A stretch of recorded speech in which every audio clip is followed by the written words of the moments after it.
코로나 때문에 문을 닫았던 울산 지역 15개 공공시설이 2달 만에 오늘 다시 문을 열었습니다. 울산의 한 초등교사가 성적인 댓글을 달아 논란이 일고 있는 가운데 해당 교사는 과거에도 부적절한 언행을 해온 사실이 추가로 확인됐습니다. 울산시와 구군이 지자체를 홍보하기 위해 모두 유튜브에 뛰어들었습니다. 성적표는 천차만별입니다. 울주군이 울산에서는 처음으로 한 명당 10만 원씩 긴급 지원금을 지급했습니다. 지원금 기부 캠페인도 함께 시작됐습니다. 여러분 안녕하십니까? 4월 28일 뉴스데스크 울산입니다. 코로나19 때문에 문을 닫았던 15개 공공시설들이 2달 만에 오늘 다시 문을 열었습니다. 오랜만에 시민들의 발걸음이 이어지면서 모처럼 활기가 돌았고 체육시설에는 예약 문의가 잇따르고 있습니다. 정인곤 기자입니다. 유모차를 끌며 아이와 산책을 하는 가족. 아이는 형형색색 화려한 색의 앵무새의 시선을 빼앗기고 시민들은 오랜만에 외출이 반갑기만 합니다. 네, 지금 거의 2달 가까이 아이랑 집에만 있었거든요. 어린이집도 못 가고 있었고. 근데 이제 진짜 오랜만에 아이랑 외출했는데 아이도 너무 좋아하고. 손 소독제를 바른 아이가 놀이시설로 들어갑니다. 아이들이 좋아하는 각종 놀이시설도 다시 개장해 오랜만에 활기를 띠었습니다. 코로나19 여파로 유치원도 어린이집도 가지 못한 채 집에만 있어야 했던 아이들은 따뜻한 햇살을 받으며 모처럼 신이 났습니다. 너무 코로나 때문에 답답했는데 이제 어린이날도 다 돼서 그냥 오늘 개장했다고 해서 왔거든요. 너무 좋네요, 오랜만에 나오니까. 울산에서 다시 개장한 야외시설은 모두 15개. 울산에 첫 코로나 환자가 발생한 지난 2월 22일 이후 2달 만에 다시 문을 열었습니다. 체육시설도 예약 문의가 이어졌습니다. 예약을 받기 시작한 지 하루 만에 문수야구장은 5월 한 달 가운데 60% 가까운 33건이 예약됐고 풋살장과 족구장이 있는 동천체육관 다목적 구장 역시 한 달 예약의 50% 이상인 67건이 예약됐습니다. 오랜만에 야외 활동으로 활기가 돌고 있지만 아직도 긴장의 끈을 놓아서는 안 되는 상황입니다. 야외 활동을 하더라도 이제 마스크를 발전히 착용하시고 손 씻기 철저하게 비누를 이용해서 30초 이상 손 씻기를 의심되는 상황에서는 계속 손을 씻어야 되고요. 코로나19로 힘들었던 시간은 뒤로 한 채 이제는 다시 예전에 소중했던 일상을 하나씩 찾아가고 있습니다. MBC 뉴스 정인곤입니다.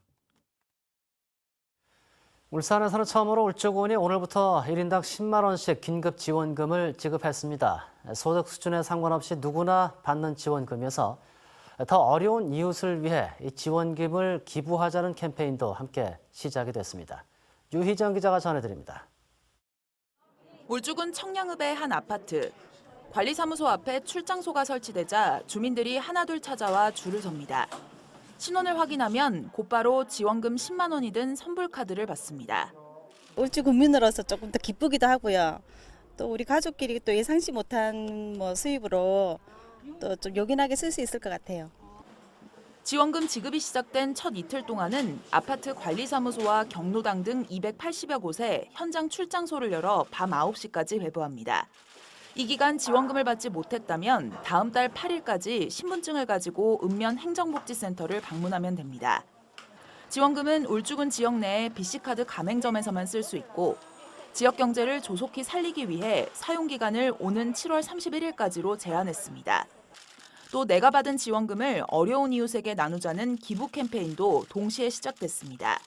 생활에 여유가 있으신 분들은 또 기부를 해서 이 취약계층이나 서민층에게 또다시 돌아가는 선순환 구조를 만들어 보고 싶은 게 울주군과 대한적십자사는 오는 6월 말까지 읍면 행정복지센터에서 전액 혹은 일부 금액의 기부를 받으며 기부한 금액은 연말에 기부금 소득공제를 받을 수 있도록 할 예정입니다. MBC 뉴스 유희정입니다. 주민들에게 정책을 홍보하고 전 국민에게 지자체 브랜드를 알리기 위해 울산시와 구군 모두 유튜브 홍보에 뛰어들었습니다. 네티즌들의 눈길을 끄는 영상을 만들기 위해서 많은 돈을 들여 웹 드라마를 만들고 또 전담 직원을 두기도 하는데 지자체별 성적표는 아주 크게 차이가 난다고 합니다. 이용주 기자가 전해드립니다. 연예인을 찾아 서울을 어슬렁거리는 똘베를 본 일이 있는가. 남구청 공식 관광 유튜브 채널에 올라온 웹드라마 나는 공무원이다입니다. 남구청 공무원인 똘배 역할로 개그맨 전승배 씨가 출연하는데 고래축제 행사에 섭외하기 위해 서울 개그맨들을 찾아가는 내용입니다. 올해 열릴 고래축제 홍보를 위해 1,000만 원의 예산을 들여 10편을 만들었는데 편당 평균 조회수는 3에서 400회에 불과합니다. 문제는 내용을 보면 울산 고래축제와 무슨 상관이 있는지 알기가 어렵다는 겁니다. 어떻게 해요? 울산 고래축제. 네네. 홍보 좀 부탁드릴게요. 네.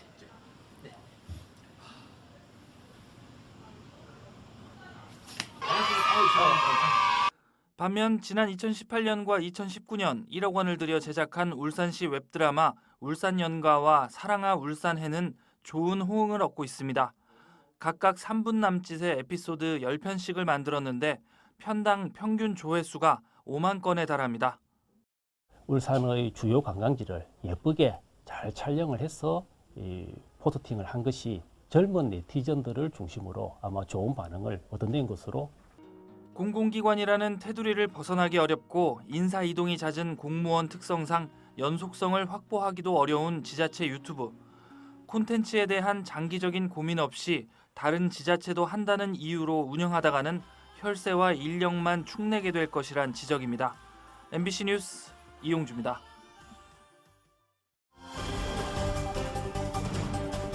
큐브뉴스입니다. 경찰이 공직선거법 위반으로 고발된 이선호 울주군수에 대한 수사를 마치고 기소 의견으로 검찰에 송치했습니다. 이선호 군수는 지난해 7월 울주군 모 단체 모임에 참석해 26만 원 상당의 식사를 접대하고 취임 1주년을 기념하는 행사를 열면서 개인의 치적을 외부에 홍보한 혐의를 받고 있습니다. 이선호 군수는 지난해 9월 울주군 선거관리위원회로부터 공직선거법 위반 혐의로 검찰에 고발당한 뒤 수사를 받아왔습니다. 효성은 산업용 가스 전문 글로벌 화학기업인 린데그룹과 함께 울산의 세계 최대 규모의 액화수소 공장을 건립합니다. 효성과 린데는 2022년까지 총 3천억 원을 투자해 효성이 보유한 울산 용현 공장 내 약 3만 제곱미터 부지에 액화수소 공장을 신설하기로 했습니다. 신설 공장의 생산량은 연산 13,000톤으로 단일 설비로는 세계 최대 규모라고 효성은 설명했습니다. 코로나19로 인해 수출 물량이 감소한 현대자동차는 이번 달 30일부터 다음 달 5일까지 징검다리 연휴 동안 공장 가동을 중단합니다. 하지만 물량이 밀린 4공장 팰리세이드 라인과 5공장 제네시스 라인 등 일부 생산 라인은 30일 부처님 오신 날과 5일 어린이날 특근을 실시합니다. 앞서 현대자동차는 수출 물량이 줄어든 울산 4공장 포터 생산 라인을 지난 27일부터 일시 가동 중단에 들어갔으며 투싼 생산 라인도 13일부터 17일까지 가동을 중단했습니다.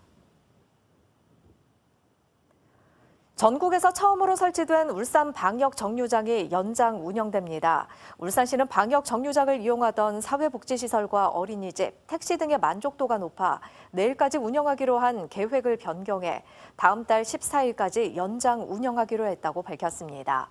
지난 8일부터 23일까지 2주간 운영한 결과 모두 2,015대 차량이 방역 정류장을 이용한 것으로 집계됐습니다.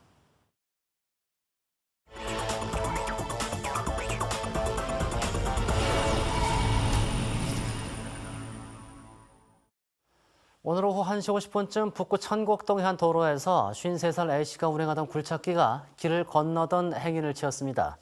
이 사고로 길을 건너던 70대 B씨가 그 자리에서 사망했습니다. 경찰은 A씨를 상대로 정확한 사고 경위를 조사하고 있습니다. 월성원전 사용 후 핵연료 임시 저장 시설인 맥스터 추가건설 찬반 주민투표관리위원회가 오늘 북구청에서 출범식을 가졌습니다. 이들은 울산 시민도 맥스터건설의 직접 당사자임을 강조하면서 자체 찬반 여부를 묻는 주민투표를 실시하겠다고 밝혔습니다. 북구는 월성원전으로부터 7km 떨어져 있지만 맥스터 추가 건설과 관련된 주민 의견 수렴 대상에는 빠져 있습니다. 민주노총 울산 본부는 코로나19 확산으로 노동자와 취약계층의 생존을 위협받는 처지에 놓여 있다며 정부와 지자체가 고용 안정과 분배 정책 확대에 적극 나서라고 요구했습니다. 이들은 오늘 개최한 노동절 기념대회에서 코로나19 확산으로 닥친 경제 위기가 대규모 해고와 고용 불안으로 이어지며 노동자들의 생존권이 위협받고 있다고 주장했습니다. 또 노동자들의 생존권을 보장하기 위해 해고를 금지하는 원칙을 세우고 재난지원금 등의 적극적인 분배 정책과 고용 안정 정책을 실행하라고 요구했습니다. 제21대 국회의원 선거에 출마한 울산 지역 후보들이 보전 청구한 선거 비용은 17억 5,900만 원으로 나타났습니다. 울산시 선거관리위원회는 총선 출마 후보자 28명 가운데 15% 이상 득표해 법정 선거 비용 전액을 받을 수 있는 13명이 모두 17억 5,900만 원가량을 청구했다고 밝혔습니다. 울산시 선관위는 제출된 선거비용 보전 청구서를 바탕으로 허위나 과대 청구 등 위반 행위를 집중적으로 조사해 부정수급은 반드시 환수할 계획이라고 밝혔습니다. 울산시는 도로교통법 개정안인 일명 민식이법 시행에 따라 올해 총 사업비 36억 원을 투입해 안전한 통학 환경 조성에 나섭니다. 이를 위해 울산시는 어린이 보호구역 35곳에 과속 방지턱, 미끄럼 방지 포장, 안전표지 설치 등 교통안전시설을 설치합니다. 또 북구 매곡초등학교를 비롯해 14개 초등학교 주변 도로에는 무인 교통단속 카메라를 5월까지 추가로 설치할 계획입니다. 코로나19 사태 여파로 일시적으로 문을 닫았던 극장들이 속속 영업을 재개하고 있습니다. 메가박스는 코로나19로 4월 한 달 동안 영업을 중단한 울산점 등 11개 지점 영업을 다음 달 1일부터 재개한다고 밝혔습니다. 지난 2월 말부터 임시 휴관에 들어갔던 동구 현대예술관 영화관도 지난 24일부터 운영을 재개했습니다. 해오름 동맹 도시가 코로나19로 위축된 관광, 여행업계를 지원하기 위해 관광 명소와 숨은 여행지를 발굴하는 여행상품 지원 프로젝트를 추진합니다.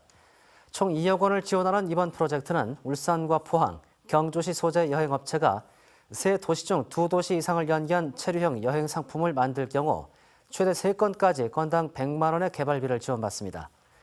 울산시는 여행객 모집 실적에 따라 업체당 최고 500만 원을 추가로 지원한다고 밝혔습니다. 울산지방법원 전기형 판사는 사기 혐의로 기소된 46살 A씨에게 징역 2년을 선고했습니다. A씨는 지난 2015년 자신의 아파트를 담보로 대출을 받아 아파트에 2억 5,200만 원의 근저당권이 설정돼 있었는데도 세입자에게 이를 숨기고 전세 계약을 체결해 보증금 2억 3천만 원을 받은 혐의로 기소됐습니다. 세입자는 A씨가 대출을 갚지 않아 아파트가 경매로 넘어가게 되면서 전세 보증금을 거의 돌려받지 못하게 될 상황에 처한 것으로 전해졌습니다.